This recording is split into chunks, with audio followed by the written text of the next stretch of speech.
घर का बंटवारा। अरे विनोद, तूने हलवाई को सारा सामान तो दे दिया है ना? अक्षय की शादी में कोई कमी नहीं रहनी चाहिए। आखिर सबसे छोटा भाई है तुम सबका। हाँ माँ, आप चिंता मत करो, मैं पूरा ध्यान रखूंगा। मंगल बेटा, तूने तो कहा था कि फूल का ऑर्डर दे दिया है, यहाँ तो फूल पहुँचे ही नहीं। अब क्या बहू की विदाई के बाद फूल आएंगे? माँ, मैंने अभी बात की है फूल वाले से, वो रास्ते में ही है। आप किशोर भैया से क्यों नहीं कहती कुछ करने को? किशोर पहले ही मेरे बताए काम कर रहा है। पास के सभी रिश्तेदारों और मोहल्ले वालों को कार्ड वही तो देकर आया था। रिसेप्शन के लिए हॉल भी उसी ने बुक किया था। टेंट कुर्सी वालों को भी तो वही देख रहा है। पर कई मोहल्ले वाले तो हमारे भरे पूरे परिवार से जलते भी हैं। उन्हें बुलाने की क्या जरूरत थी? बेटा, शादी ब्याह में तो बुलाना ही पड़ता है, नहीं तो लोग क्या कहेंगे। दादी दादी देखो ना, हलवाई अंकल हमें लड्डू नहीं दे रहे, आप इनको डांटो ना। अरे चैन सुख दे देना बच्चों को लड्डू, क्यों तंग कर रहा है इन्हें? बीबी जी, मैं कहाँ मना कर रहा हूँ, लेकिन लड्डू बनते ही ये बच्चे उठा उठा कर खा लेते हैं। अरे मैं तो इन्हें थाल में रख के परोस भी नहीं पा रहा। भागो, अब कोल्ड ड्रिंक पीने चलते हैं। भागो भागो, अब कोल्ड ड्रिंक पीने चलते हैं। जैसे कि आप देख रहे हैं, आज इस घर के सबसे छोटे बेटे अक्षय की शादी है। घर में बहुत चहल पहल है। कुलभूषण की बीवी कमला को फुर्सत ही नहीं है कामों से, लेकिन कुलभूषण और घर के बाकी लोग कहाँ हैं? आइए देखते हैं। अजी, आप यहाँ आराम से बैठकर गाने सुन रहे हो और घर में अभी तक इतने काम बचे हैं करने को। अरे भाई, मेरे सबसे छोटे बेटे की शादी है, इसके बाद तो मैं अब चिंता मुक्त हो ही जाऊंगा। और फिर घर में तुम हो, बेटे बहुएं हैं, तुम लोगों के होते हुए मैं क्यों काम करूं? मैं तो शान से बेटे की शादी में जाऊंगा तैयार होकर। अरे ठीक है, अब आप आराम ही कीजिए। एक बार अभिषेक की बीवी आ जाए, फिर मैं भी आराम करूंगी और मेरी चारों बहुएं पूरे घर की जिम्मेदारियां संभाल लेगी। इतना कहकर कमला वापस अपने काम में लग जाती है। बेटा भी, तू अब तक तैयार नहीं हुआ? किससे बात कर रहा है फोन पर?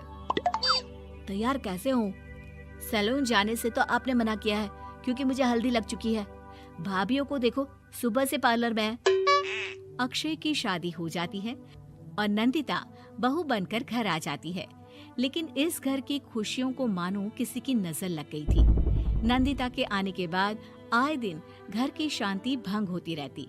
अपने माँ बाप की इकलौती बेटी को इतने बड़े परिवार की जिम्मेदारियां कहाँ संभालनी थी?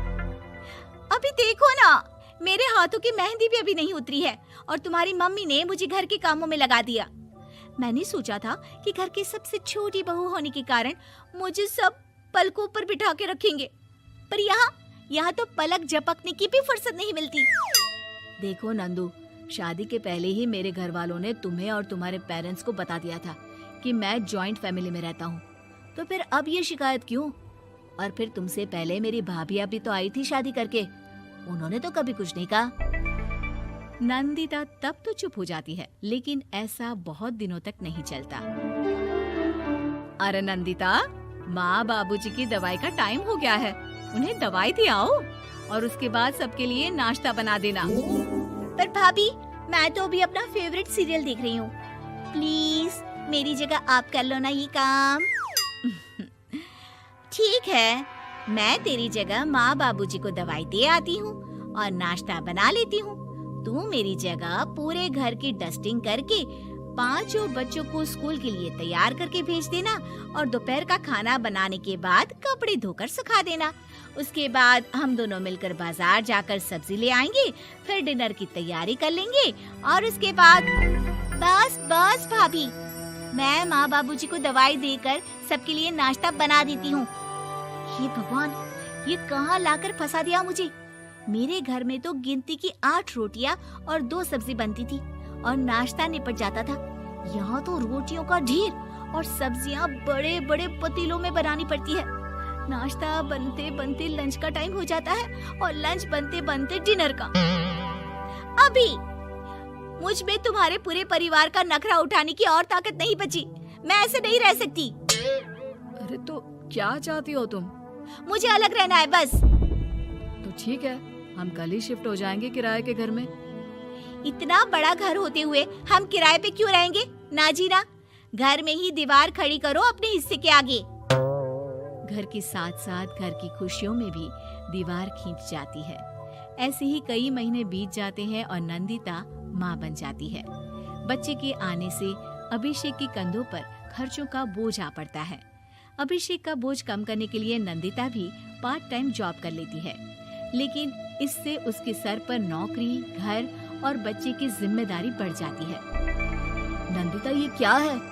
तुमने घर भी ठीक से साफ नहीं किया, ना ही मेरे कपड़े धुले हैं। चिंटू के बाल भी कटवाने जाना था, देखो उसके बाल कितने बढ़ गए हैं। अरे करती क्या हो पूरा दिन तुम? मैं करती क्या हूँ? तुम्हारा नाश्ता और लंच बनाने के बाद चिंटू को डे केयर सेंटर पर छोड़ कर आती हूँ, फिर खुद ऑफिस जाती हूँ। पूरा दिन काम करके आने के बाद बिना आराम किए बाजार से सब्जियाँ लेकर आती हूँ, घर आकर खाना बनाती हूँ, चिंटू को देखती हूँ और क्या करूँ मैं? तो किसने कहा था अपने सर पर इतने काम लेने को? मत जाओ ऑफिस। ऑफिस जाए बिना घर के खर्चे कहाँ से पूरे होंगे? चिंटू की डे केयर का खर्च, उसके लिए बेबी फूड का खर्च, प्रेस वाले का खर्च, ये सब तुम्हारी सैलरी से होता नहीं है। अगर परिवार से अलग नहीं होती तो इतनी मुसीबतें नहीं उठानी पड़ती तुम्हें परिवार के साथ मिलकर काम करने में दिक्कत थी, लेकिन काम तो अब भी बहुत है तुम्हारे सर पर। चिंटू को भी डे केयर भेजने की जरूरत नहीं पड़ती। उसको गोद में खिलाने के लिए दादा दादी और घर के सभी बड़े होते। उसके साथ खेलने के लिए उसके भाई बहन भी होते। मेरे तीनों बड़े भाइयों के बच्चे भी बड़े हुए हैं, लेकिन बिना महंगा बेबी फूड खाए, क्योंकि मेरी माँ और भाभियाँ बहुत अच्छे से जानती है कि बच्चे को क्या खिलाना चाहिए। बिजली के बिल जैसे खर्चे भी सब मिलकर बांट लेते थे। लेकिन तुम्हें तो सबसे अलग रहने में ही मजा आता है, तो अब शिकायत क्यों करती हो? बस करो अभिषेक, बस करो। मैं मानती हूँ कि मैं गलत थी। मेरे एक गलत फैसले ने हमें बिल्कुल अकेला कर दिया है सबसे। एक घर में होते हुए भी हम बाकी परिवार से अजनबियों की तरह रह रहे हैं। अभिषेक और नंदिता की सारी बातें घर के बाकी लोगों को सुनाई दे रही थी। तभी कमला बोल पड़ती है। अरे नंदिता बहू, किसने कहा कि तुम अकेले हो? तुम्हारा इतना भरा पूरा परिवार है ना तुम्हारे साथ। हम तो बस ये चाहते थे कि तुम अपनी गलती समझ जाओ। अगर हम तुम्हें समझाते तो शायद तुम ना समझती, लेकिन अपनी गलती का एहसास तुम्हें खुद हो गया है, तो अब तुम समझ चुकी हो परिवार में एक साथ रहने का मोल क्या होता है। मम्मी जी, मुझे माफ कर दीजिए, अब ऐसा दोबारा कभी नहीं होगा। अरे माफी बाद में, पहले मेरा पोता जरा मेरी गोद में तो दे, और तू जाकर सबके लिए चाय बना ला।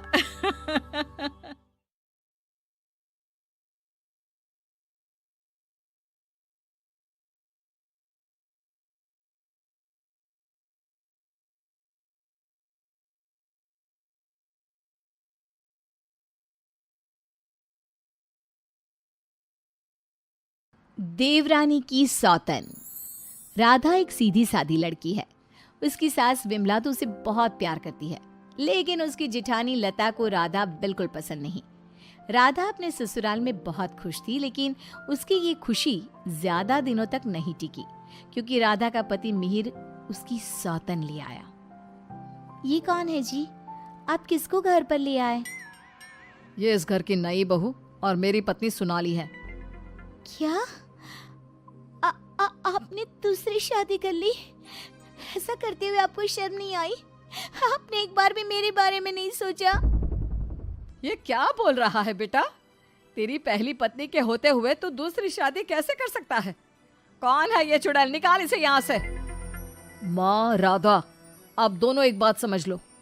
मैंने सोनाली से शादी अपनी मर्जी से की है, वो यहीं रहेगी। और राधा, तुम्हें यहाँ रहना है तो रहो, नहीं तो निकल जाओ यहाँ से। पर सोनाली अब यहीं रहेगी। राधा को मिहिर की बात सुनकर बहुत दुख हुआ। वो रोते हुए अपने कमरे में चली गई।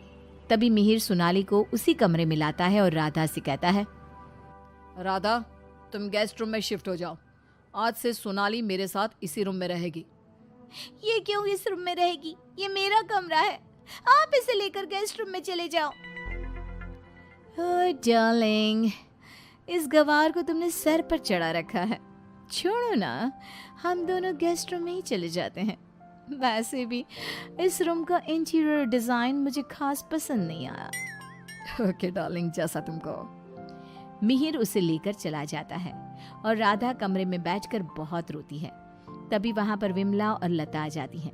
विमला राधा को समझाती है, लेकिन लता अपनी देवरानी के जख्मों पर नमक छिड़कते हुए कहती है, राधा, जरूर तुम में ही कोई कमी होगी जो तुम्हारा पति तुम्हारे हाथ से निकल गया और तुम्हारी सौतन ले आया। मेरे पति तो बिल्कुल वैसे नहीं है, वो किसी दूसरी औरत को आंख उठाकर देखते तक नहीं है। हाँ, मेरी ही कमी है कि मैंने उन्हें भगवान की तरह पूजा, उनकी हर छोटी से छोटी बात का ख्याल रखा। मुझे नहीं पता था कि वो मेरे साथ ऐसा करेंगे। लता बहू, ये कोई समय है ऐसी बातें करने का? जाओ, राधा के लिए कुछ खाने को ले आओ। अगली सुबह सब बैठकर नाश्ता कर रहे थे। तभी सोनाली और मिहिर भी वहां आ गए। सोनाली कहती है, डार्लिंग, क्या यहाँ रोज इतना ही ऑयली ब्रेकफास्ट बनता है? मुझे इतना ऑयली खाने की आदत नहीं। सुबह कुछ हेल्दी फूड खाना चाहिए। आज तुम ये खा लो डार्लिंग, कल से तुम जो कहोगी इस घर में वही बनेगा। ओके डार्लिंग, मैं आज तुम्हें अपने हाथों से खाना खिलाऊंगी। सोनाली मिहिर को अपने हाथों से खाना खिलाती है। ये देखकर राधा को बहुत दुख होता है। उसके बाद मिहिर अपने ऑफिस चला जाता है। तब लता सोनाली से कहती है, सोनाली, कैसा लगा तुम्हें अपना ससुराल? अच्छा है, लेकिन यहाँ कोई भी मुझे पसंद नहीं करता। पसंद तो मुझे भी कोई नहीं करता, सब उस राधा के आगे पीछे ही घूमते हैं। चलो छोड़ो इन बातों को, आओ मैं तुम्हें घर दिखाती हूँ। लता सोनाली से बहुत बातें करती है। जब मिहिर घर पर नहीं होता तो दोनों आपस में घंटों बातें करती। लता और सोनाली की नज़दीकियाँ देखकर विमला सोचती है, ये लता बहू हमेशा सोनाली से गुड़ पर चींटी की तरह क्यों चिपकी रहती है? राधा से तो कभी इसने ढंग से बात भी नहीं की। राधा भी तो इसकी देवरानी है और ये देवरानी से बोलती तक नहीं, लेकिन देवरानी की सौतन से चिपकी रहती है।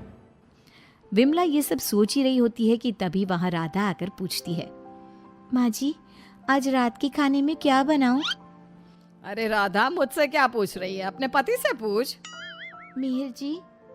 राधा कुछ बोल पाती इससे पहले ही मिहिर बोल पड़ता है, माँ, मैं और सोनाली आज शाम मूवी देखने जाएंगे और डिनर भी बाहर करेंगे, तो आप हमारे लिए कुछ मत बनाना। ये बोलकर मिहिर वहां से चला जाता है। राधा रोते हुए अपनी सास से कहती है, देखा माँ जी आपने, आप ये मुझसे बात करना भी पसंद नहीं करते। ये मेरे साथ ऐसा बर्ताव करते हैं जैसे मैं इस घर में रहती ही नहीं हूँ। अरे ना ना बेटा, रो मत तू। उस सोनाली का जादू इसके सर से उतरेगा ना तो ये फिर से तुम्हारे पास ही आएगा। शाम को मिहिर सोनाली को आवाज देता है, सोनाली, सोनाली जल्दी बाहर आओ। इतनी देर करोगी तो मूवी शुरू भी हो जाएगी। ओह डार्लिंग, तुम तो तैयार भी नहीं होने देते। देखो कैसी लग रही हूँ मैं।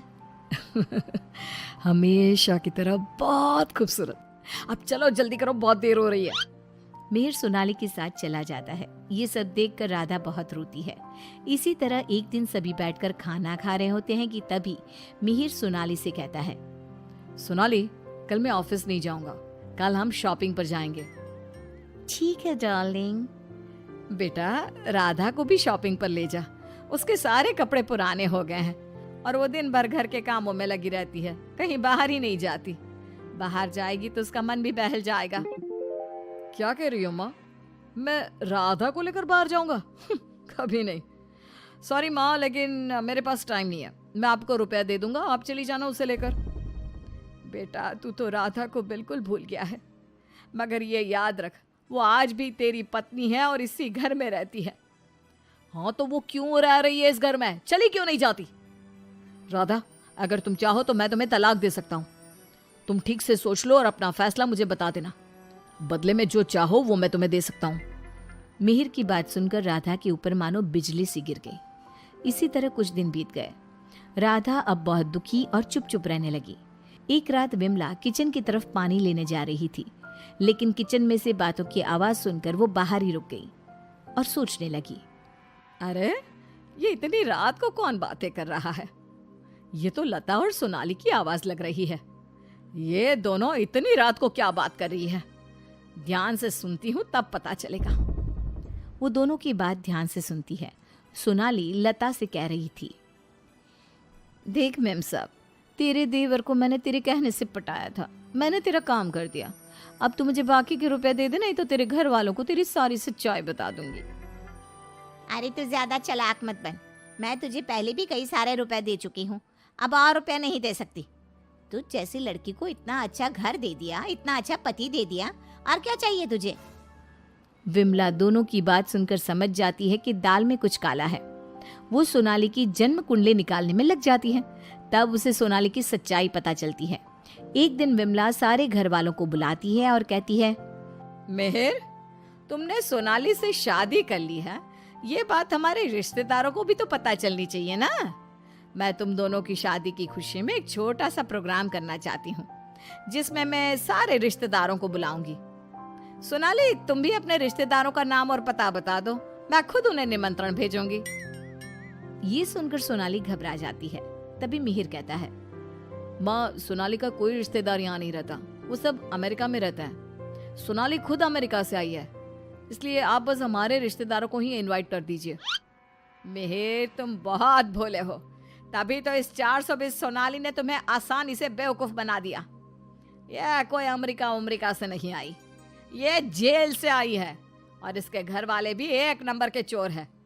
ये और इसके घर वाले लोगों को बेवकूफ बनाकर घर लूट कर ले जाते हैं, और इसको तुम्हारी जिंदगी में लाने वाली है लता।